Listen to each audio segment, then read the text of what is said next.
Ready to be blessed more and more with the Word of God. Amen. Shall we all declare this before the Lord?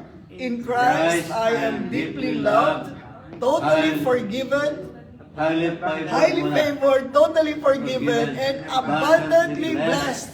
Amen. Amen. Amen. Abundantly blessed. Praise God. So today I want to speak on this topic. Rest and build. Rest and build. Before you build, you rest. Does that make sense? Before you build, rest. No, because you will not be able to build. Baliktad. If we are, this is what the Word of God is telling us. Rest and build. Otherwise, if we are building, when we are tired, what's going to happen? We will not be able to achieve more. And our text is in 2 Chronicles chapter 14, verses 1 to 7. Are you ready? Amen. Are you ready to be blessed? Amen. 2 Chronicles 14:1, and Abijah, king of Judah, slept with his fathers, and they buried him in the city of David, or Jerusalem. And his son Asa reigned in his place. In his days, the land was quiet 10 years. So is that good news? That for 10 years of King Asa's reign, there was peace and quiet. So peace meaning to say that no outside invasion. There was peace in the land. No enemies attacked him in the 10 years of his reign. No? Praise God. Do we want that? Not only for 10 years, but for the rest of our life that extends even beyond our earthly life. Amen? Amen. Sino ba gusto niya? Gusto ba natin ang kapayapaan? Amen. Yeah? Especially when there are wars and rumors of wars going on in the world today. We want peace more than anything else. So, and what did King Asa do to have peace or rest in his life? Oh, King Abijah died, that's his father, and then King Asa took over. No? Praise God. What did he do? So I will just show you step by step, and then, you can read the whole text when you go home. But number one is this. Asa did that which was good and right in the eyes of the Lord his God. That's the first thing that he did. Did which was good and right. That's already good enough. If that finished there, that would be good. But it says here, what was good and right in the eyes of the Lord is God. Because there are some things that are good in our eyes, but they are not good in the eyes of God. Amen? So it wasn't his own that took, say that he preferred in his life. It wasn't his own good, which is good in his own eyes, but what is good and right in the eyes of the Lord. It's not what is good in the eyes of other people even. It is what is good and right in the eyes of the Lord. And how will we know what is good and right in the eyes of the Lord? Through His Word. The more we read the Word of God, the more we will know what is right and good in the eyes of God. We talked about conscience last Wednesday, right? That what's the point of confessing your faith when we have a bad conscience? Faith in God and bad conscience, they don't go together. The Bible says, holding your faith and a good conscience. So it's the same thing. It's not what is good in the eyes of others. It's not what is good in our own eyes. But what is good in the eyes of the Lord. That is what Asa, the first thing that he did. And then secondly, he destroyed all the sacred pillars and graven images in the land. Because, King Abijah, his father, was good in many ways. But the one thing that was bad in his leadership was that he allowed idolatry during his reign. So what did Asa do? He destroyed idolatry in the land of Judah. He, practically removed all the idols and graven images in Judah. And then number 3, he commanded Judah to seek the Lord God, to do his law and commandments. He did what was right in the eyes of God. He destroyed idolatry. And then number 3, he commanded the people to seek the Lord. Seek the Lord. What does Matthew 6:33? Seek the kingdom of God and his righteousness, and all these things shall be added unto us. But not only to seek the Lord, in other words, to seek the presence of God, to have intimacy with God, but to also obey his word. Amen? And number 4, he abolished the pagan places of worship and the incense altars from all the cities of Judah. Well, here in number 2, he destroyed all the images. But then in number 4, he abolished all the places of pagan worship. So he was after true worship unto the Lord. And of course, as Christians, can we still be guilty of idolatry? Of course, yes. When we make idols of ourselves, of our resources, of our possessions, that can be our idols as well. Anything and anyone that takes the place of God in your heart, in our heart, is an idol. Okay? It can be anything, and I'm praying to the Lord that, we will seek God and reveal to us, Lord, show us where we are, committing idolatry. Show us where we are, exchanging true worship with pagan worship. So this is what he did, and he enjoyed peace in his life. Are you happy with this? Is this something that we can, do ourselves in order to have peace? Do what is right in the eyes of God? Number 2, remove all here, more or less we have done this already, but how about seeking the Lord and doing his word and his commands, and then, giving God our true worship. In 2 Chronicles chapter 14, verse 6, because the land was at peace. Was the land at peace in his reign? Yes. Because the land was at peace, in those days, no one made war with him. So, there's something missing in these verses. Do you want to know? Because the land was at peace, what do you think Asa did? If something is going well with your life, what do? Because the land was at peace, because my life is at peace, because my finances are at peace, because my marriage is at peace, because my life is at peace, what do we do? What do we do? We should thank God and praise Him. Thank God, bless our neighbor, okay? Enjoy life. Is that possible, that we enjoy everything? Yes. Enjoy the fruit of our labors? Why not? Amen? But because the land was at peace, Asa built 45 cities in Judah.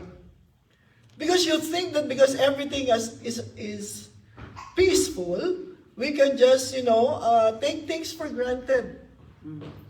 It's like with our finances. When we have our finances, what do? We take for granted. We keep buying.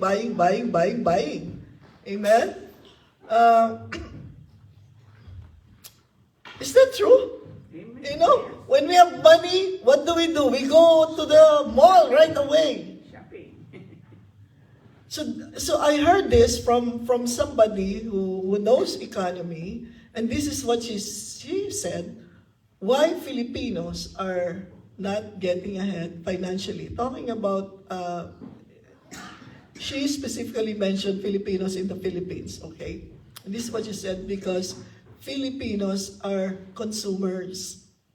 The moment we have money, we consume our money by buying and buying and buying. So it's like this. When everything is well, we have money in our pocket, what are we thinking? We're thinking of spending it. So Asa experienced peace in the land, but he did not just sit idly by. What did he do? He built fortified cities. Lalo niyang pinalakas ang kanyang bayan. Lalo siyang nagtayo. He built fortified cities. He strengthened the walls in Judah. Are you following? So it's the same thing with us. Are we building our lives? Are we building our financial life? Are we building our physical life?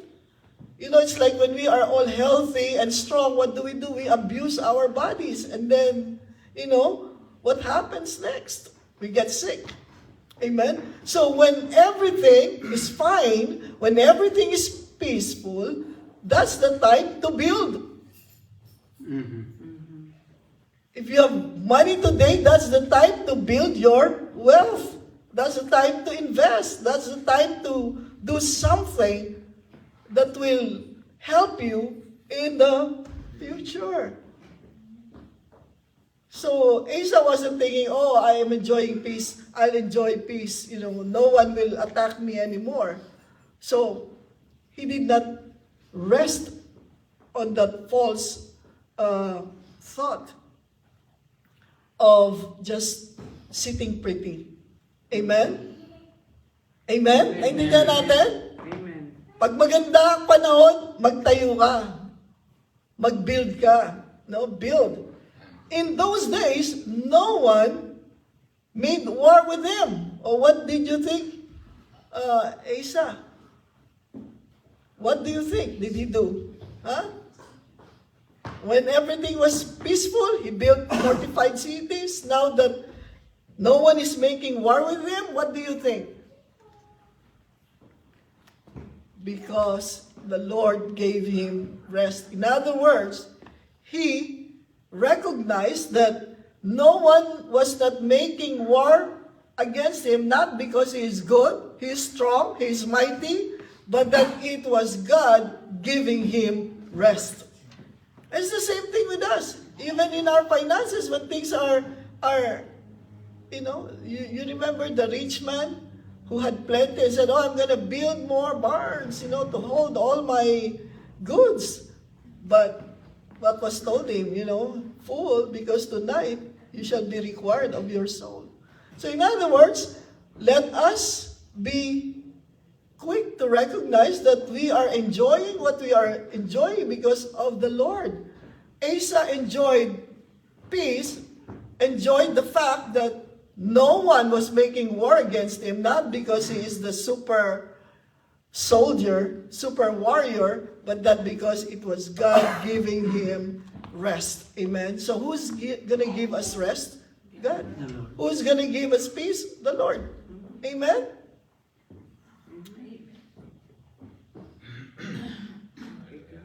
Praise God. You know, Dave Ramsey, he's a Christian financial guru, shall we say. He has his own school. You know what it's called? Financial Peace University. Financial Peace University. So in other words, what is peace? Wholeness, fullness. We also need to experience financial peace. Amen? Andiyan ba kayo? Amen. Or is it just me desiring to have financial peace?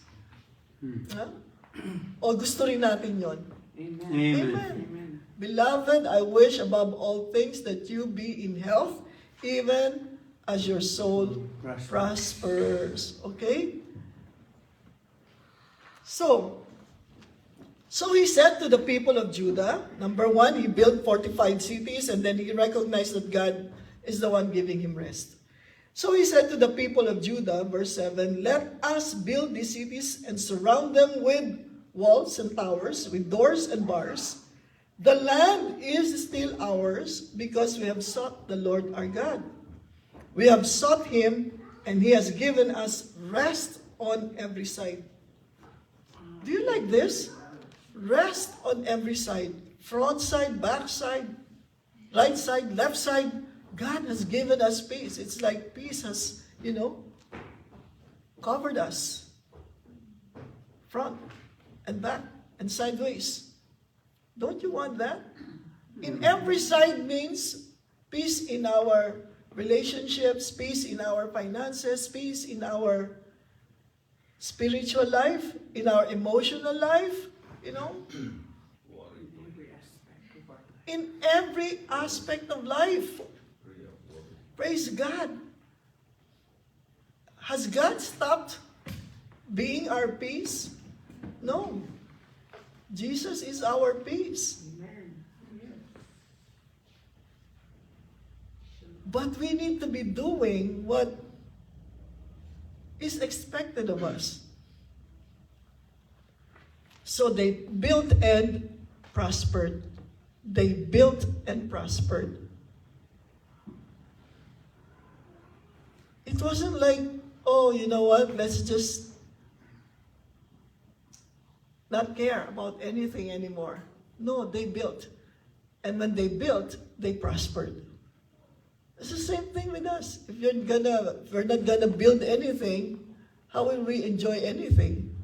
Wala kang binibuild, wala ka rin ma-enjoy. Wala kang binibuild, wala rin prosperity. I mean, is God a practical God? Is our God a practical? Of course. Is His word doable? Of course. We know that to be true. Amen. Of course, there will be challenges, but God, by His grace, will help us. No? So if we cannot do the basic, how can we build other things in our life? If we're barely making it, how can we build? But God is not after giving us bare necessities. Ano sabi natin? We are, in Christ, I am deeply loved, highly favored, totally forgiven, abundantly blessed. Amen. So, abundantly blessed means that we are prospering. We may not be all millionaires, but we will enjoy life. Are you with me? Amen. Praise God. So, what have we gained so far, with the 7 verses that we have studied? Number 1, when we prioritize our relationship with the Lord our God, He gives us peace on every side. What do we need to do? Prioritize the Lord. Prioritize. In other words, give Him first place. Seek Him first.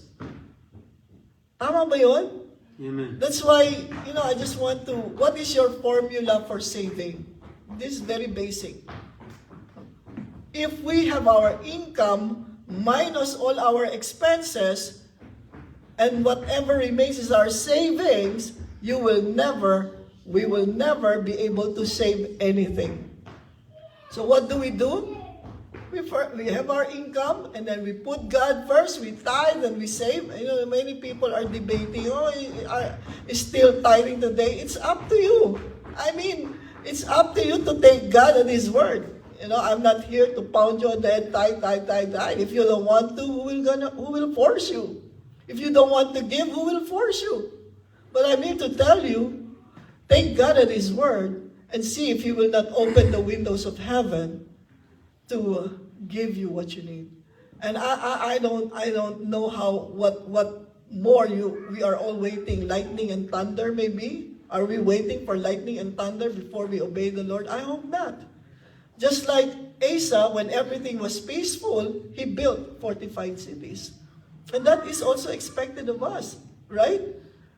We are enjoying our freedom here in the United States. What do? We build. We are enjoying our relationship with the Lord because He has saved us, and we know we are secure about our future, then we build. So when we prioritize God, when we put Him first, when we put His word first, what will we enjoy?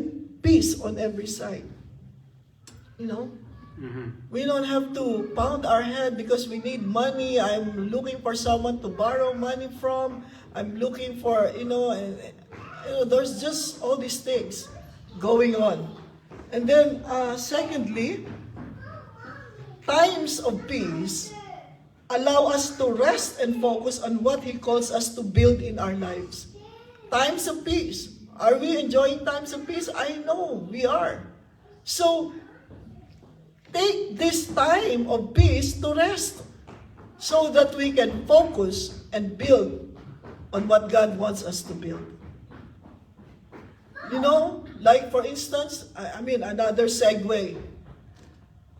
If you want to have life insurance, don't wait until you are 40, 50 years old before you do it, because the younger you are, the smaller the premium, the better your health is, and then you will be able to build your life. But don't wait. No times of peace. You're healthy, right? You're healthy. You are enjoying good health. Then do what needs to be done. Amen. Don't wait until you are sick. And then you get an insurance, the premium is so high, sometimes you're not even approved. Yes. Times of peace. I have money to spare, I sow it in the kingdom of God. Times of peace. What are you going to do with our times of peace? It's like doing your devotion. It's like doing your quiet time, reading the Bible, because there will be days when you won't be able to read the Bible. There will be days, like when I was hospitalized during COVID, I couldn't even hold the Bible. I couldn't even hold my phone. But thank God for the word that is in my heart, that I confess and confess and confess the word. Times of peace. These are times for us to rest and focus on what needs to be built in our lives. Amen. Are you learning anything from this? Amen. Praise the Lord. And lastly, true prosperity is deeply rooted in our obedience and faithfulness to God. We want to experience true prosperity. Prosperity is peace on every side. Prosperity in our mind, prosperity in our health, prosperity in our finances, prosperity in our spirit. This prosperity is deeply rooted in our obedience and faithfulness to God. The good thing is this: even though we are unfaithful in so many ways, Jesus, our God, is still faithful. Amen. Because He will never be unfaithful to His own. Amen. Amen. Praise God. But what more? But what if we can be faithful? That's good. Amen. What if we can be obedient? That's a lot better. Amen. Again, your miracle is waiting on the other side of your obedience. That's a good thing to memorize. I've memorized that in my life. My miracle is waiting on the other side of my obedience. That when I obey God, the miracle is there waiting for me.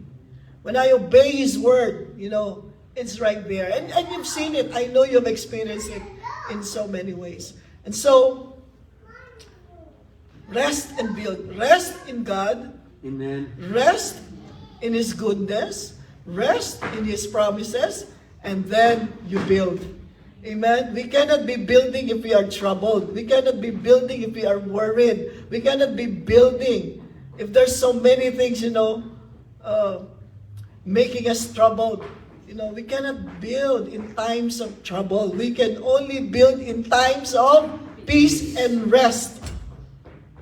Amen? Amen. And praise God, because this is what the Word of God says in the book of Hebrews chapter 4. We have entered into our rest. We are not struggling for rest. We have entered into our rest because Jesus is our rest. Hallelujah.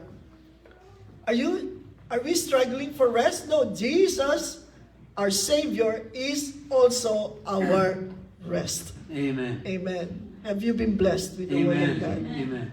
These are times of peace. Let us build. Amen. Thank you, Lord.